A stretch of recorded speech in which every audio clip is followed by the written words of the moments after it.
Please forgive me. But I'm going to explain this 482 trillion year plate transfer. So this is using a kind of register counting system that I'm going to show a video of that I didn't make because I'm not going to spend the time doing it. This guy did a much better job. So basically, there's one spot in here. You can see all these chips placing it in there. And right now, this inserter is going to pick up the green chip, leave a space for this inserter to put down a green chip, and then it's going to go around again. And as it does that, it slowly burns through these green chips, about to expose this red chip. So when it finally grabs the red chip gets picked up by this arm, put onto this belt, another red chip goes down, and then a red chip gets placed at the front, or at the back again. So you can see it walking its way down and going to the end. It resets each time. So finally the blue chip, you can see the blue chip walking its way down. It takes the entire cycle of the green chips to walk one blue chip down. But eventually the blue chip walks its way through. It takes absolutely forever. And there, there. Now it's reset again, and we have walked the iron plate down another step. Eventually, it's going to walk the iron plate out of here and get picked up by this inserter. It takes an entire 29 minutes to do. And as you add more registers, the exponents just grow exponentially.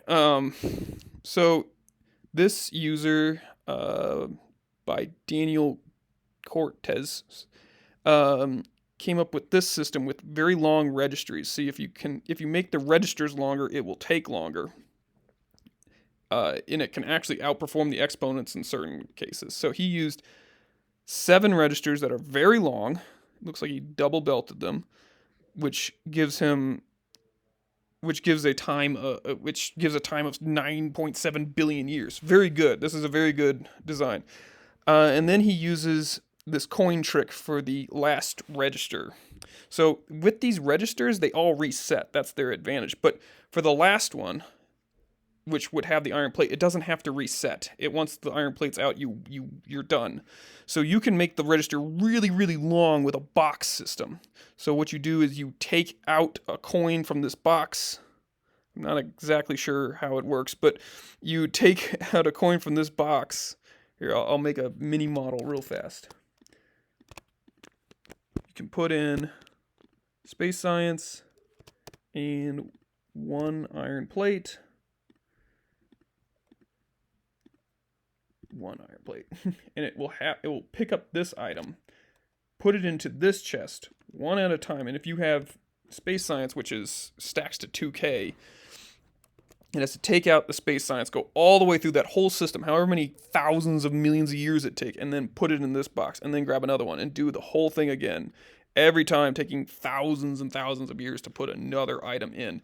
Eventually, it moves all the items out, and the last item is an iron plate, which goes to this chest. That's how that works. That's how you can get a really good final number. So you're basically multiplying the number of items in each of these registers until the final one, which you can use space science or coins, which is an item that you can't get in the vanilla games, so I don't really like it, but it does exist. Those stack up to 10,000. Can't seem to find it right now. That's fine.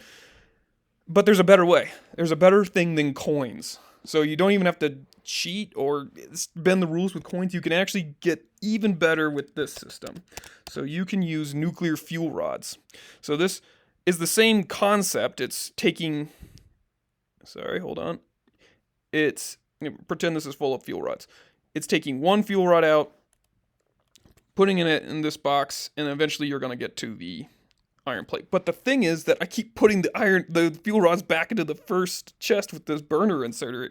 So every fuel rod can power this for 15,000 item transfers. So 15,000 is essentially what each nuclear fuel rod does. That's more than 10,000. That's 15,000. Furthermore, I add another chest full of nuclear fuel rods powering this thing, which gives me an additional 48 times 15,000. Plus, I can use the chest that was supposed to be empty to hold all these items. I can fill that one up with an additional 48 of them. So 48 times 50,000. So here you can see is one space missing for the iron plate. So this one would be 47, but it is 48 plus 47 times 15k. Let me put parentheses.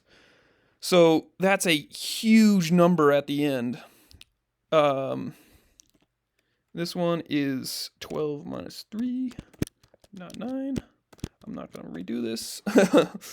I need to talk about dead spots real fast. So there are 2 belts with dead spots. This one has a lot of dead spots, but I wanted to use up as much room as I could. This one has 3 dead spots. Dead spots are really easy to see in this video. You see these chests, they will never get picked up. It's going to pick up this one. So you can't just count the items on the belt. You have to subtract these 3. Anyway, so this one has a huge amount of dead spots. It's very complicated, but at least I get an extra 2 lanes full of items for registering stuff, so it gets me a little bit more. But that one has a whopping 12 dead items in it. The one before this one, the white science, has 3. So you multiply all these together times an 11-second lap time, you get this huge number divided by 36,000 seconds in an hour, 24 hours a day, 365 years. You get this many years. 482 trillion years. It's a beast.